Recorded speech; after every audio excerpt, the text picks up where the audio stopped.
Hey guys, Deslater Magic here, feeling a lot better, which is good because it turns out it's not the flu and I do have COVID, so there's a fun little twist at the beginning of the video. It's not confirmed yet, but the person I caught it from was around somebody else who tested positive, and now he just lost all of his taste and smell, so getting tested on Thursday, tried to get in Wednesday because honestly, I almost feel like all the way better. I'm still a little sore, but like my nose isn't running, my fever is subsiding. Just like I've said in the past, I am in either the super immune group or the highest risk group, depending upon how you look at it. My immune system goes berserk and just attacks everything. I mean, I'm allergic to like wood dust and like some latex. My allergies are severe. I've got eczema, but like, hey, so I thought, oh, if I get COVID, no problem, which I thought I already had it. So I thought I'll either beat it in like 3 days because, I mean, no joke, I caught mono from somebody who tested positive for mono. I tested positive too, and I was better in about 3.5 days. Mononucleosis. I feel like at this point I could catch AIDS and I'd beat it in about a week. So it was about 25 years of severe allergies worth beating COVID in 3 days. Well, we'll see how I feel tomorrow, but I'm kind of concerned. I want to be on a list that says, hey, like this guy is now immune in case the government gets their heads out of their asses. I know I probably got a better chance of winning the Powerball than that happening, but I get a proven medical certification that says, hey, this person is now immune, more so than a person who got vaccinated, just saying, according to every study ever. So don't worry too much about me unless I feel like crap tomorrow or things decline, which I don't think so. Oh, I should probably explain the other half in case you guys don't get biology. If I catch a simple cold, I will like have my nose bleeding and it will take like 3 weeks to repair the tissue damage from my own histamine making my own tissues inflamed. Not even from the virus. Well, guess what you don't want to do is have inflamed internal organs when the ACE2 receptors get flooded with COVID viruses. And my kidneys already don't work worth a shit because they, I don't know, blew up when I was 11 or whatever. That's kind of the paraphrase version. But yeah, considering how crap I felt Monday and how much better I feel today, you know, there are some persistent ongoing symptoms and I still have a little bit of an on and off fever, but like, I don't know. I'm worried that I won't have a live virus in my system by Thursday. If I get a negative test, I'm going to be so pissed because that means I missed it. And now I have no proof, but I'll go get an antibody blood test. I don't care. I want something that says I can work and travel and all this other shit. Well, besides that, I'm going to be going absolutely nowhere for about 2 weeks just for the safety of the community, because I'm not an irresponsible jackass like the person I caught this from. And going to be slamming vitamin D3 and all that other stuff. Already been doing vitamin C and getting 10 hours of sleep, chemically assisted. But I thought, do I have 2 weeks worth of food besides the 1.5 years worth of food I have in my basement? So yeah, actually my voice holds up and my throat is already recovering. I think I might be making a lot of YouTube videos. So anyway, pretty short video otherwise. We've got more product delays. It would almost be more of a news story at this point if there weren't product delays. And once again, it's just, oh, we're going to be short on this, that, but it's kind of not what you think. And then I have some supplemental information from some sources that would like to remain anonymous as usual. So, ooh, this is the double spicy video right here.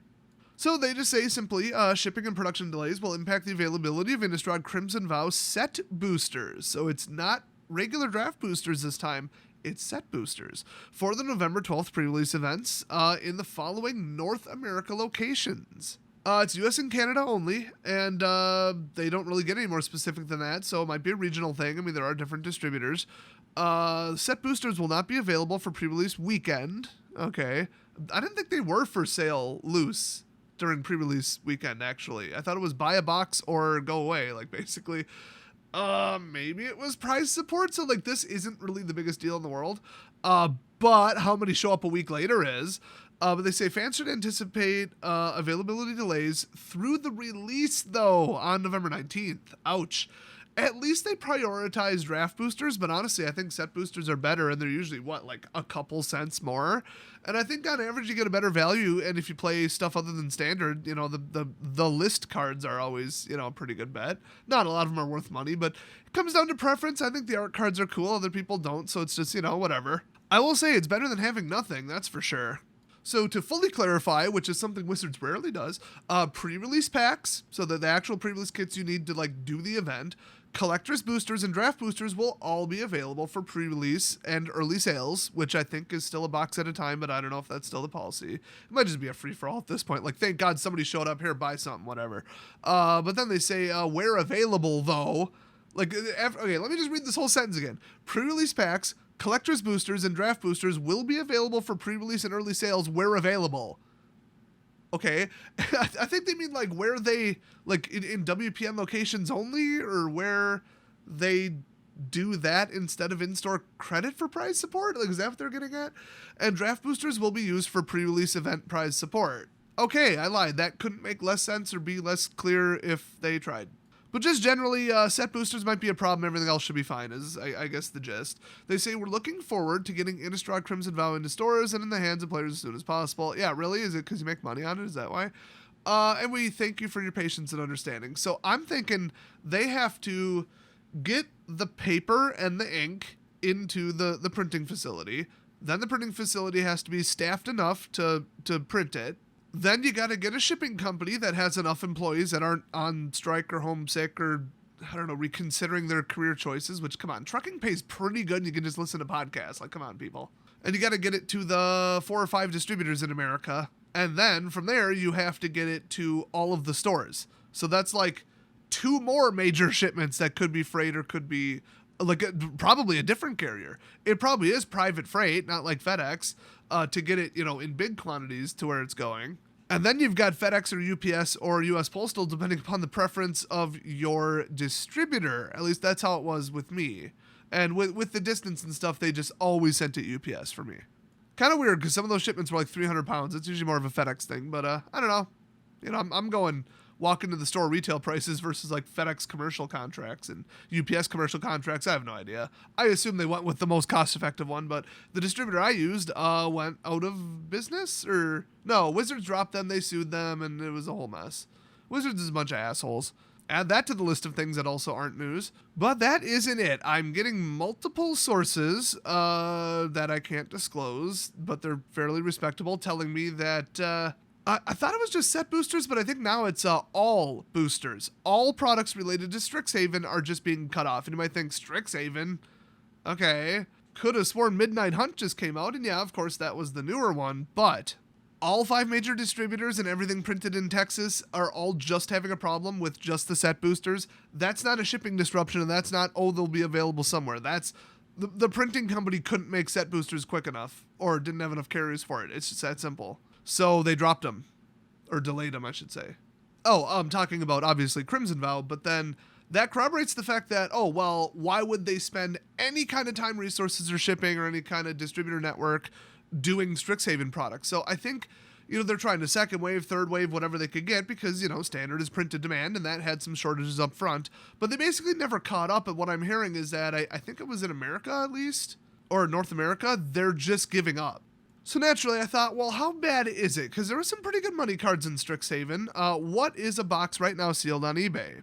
And right now, multiple sellers, $95. I mean, they're running low on inventory, but okay. And the set booster boxes are just flirting with like 100. They're like 99, probably plus tax and shipping.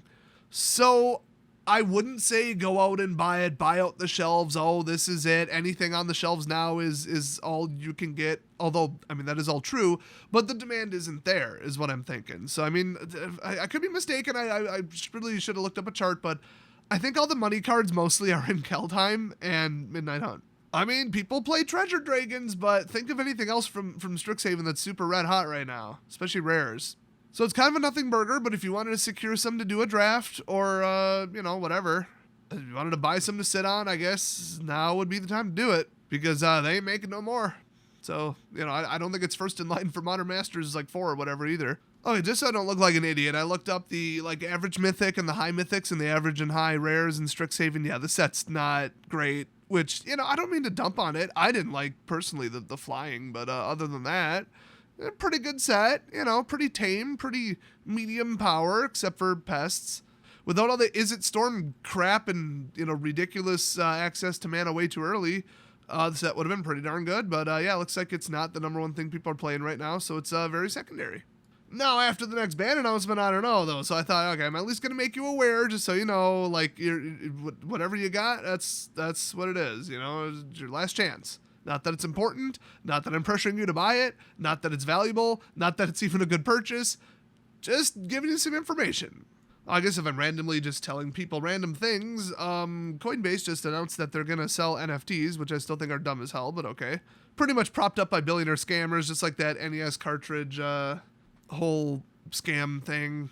But that doesn't mean idiots aren't buying into it, and you sell NFTs on the Solana blockchain, and Solana just jumped up 10% in the last 48 hours. So I made another pile of money. Not any kind of investment advice, but I mean, if you wanted to, take some money you can afford to lose and lock it in for the next 1 to 3 months, yeah. Hell, even 3 years. Honestly, it's better than Ethereum. The tokens are cheaper and easier to create. It has more capacity and it's faster. As soon as they fix the load balancing thing, it's going to skyrocket, in my opinion. So immediate term, midterm, and long term, it's the number one crypto investment in my opinion. So you do you. Don't mortgage the house and say Des told me to. I'm just saying, if you got some spare money, you wanna have a little fun with it, you do better than the casino. Although, if you stayed this far into the video, good. All y'all ADD people that left, y'all. I might start a casino games, just like a how-to strategy. Just let's see, $100 challenge, just all the stuff. I'm trying to get filming permissions at one of a couple local casinos. And there's not much competition out there for that. And the couple that are out there, they're terrible audio, terrible editing, terrible pacing. I could just be the dominant one. I could have 500K subs in like a month. I mean, for real. I mean, my knowledge of thumbnail generation, keywords, there is nobody out there who's a professional media creator that does casino content. And I think it's probably because it's really hard to find a casino you can film at. So watch for that. It's my latest money-making scheme, although those of you who have been to my live streams know that there's another very similar one. Look, all I'm saying is there's certain machines in the casino where people will leave payout multipliers and just get up and leave, and if you check all of them and play exactly one hand, you're always going to have the advantage, you're always going to win, and the last 4 months have proven that we always have the advantage, and we're always going to win. Now, how much I'm up, that we're not going to talk about yet. Let's just say I'm very, very happy, and it's why I haven't been making many YouTube videos lately. Also, before the end of the year, I'm going to be in Vegas. Don't think too hard about it. No, not that weekend. A different one. So the reason I haven't made the video that I guarantee would get 1 million views, probably 10 million views, because it'll be titled how to always win at the casino. No, seriously, I'm not kidding. This actually works. And this isn't some, count cards or wait 10,000 rolls for this one combination of things to happen on craps and you'll have a 1% advantage. Play a 99.8% Deuces Wild machine for 8 hours straight on 2% cashback points day. Yeah, I love making 50 cents every time I risk $100. Just come on. No, this is you walk up to a machine and the next payout is 8x. You have a 797% advantage. It's really that simple. 3% casino edge on that game. Play one hand, check the next machine. It's that simple. So full instructions, how to do it, how to not screw it up. It's going to be coming in a video. I kind of already promised it would be out, but I obviously want to put it on my new casino and gambling channel if I could start it up. And then, this was the week I was going to work on it, but COVID. So that's that update on that. So the doctors said that if I get 1,000 likes on this video, it will immediately cure both COVID and ligma. He did say that unfortunately I'll still be an asshole. But it never hurts to try. And if you don't hear from me in about a week, I'm dead. So on that happy note, like and subscribe to see if I live. And I'll see you guys next video. Hopefully.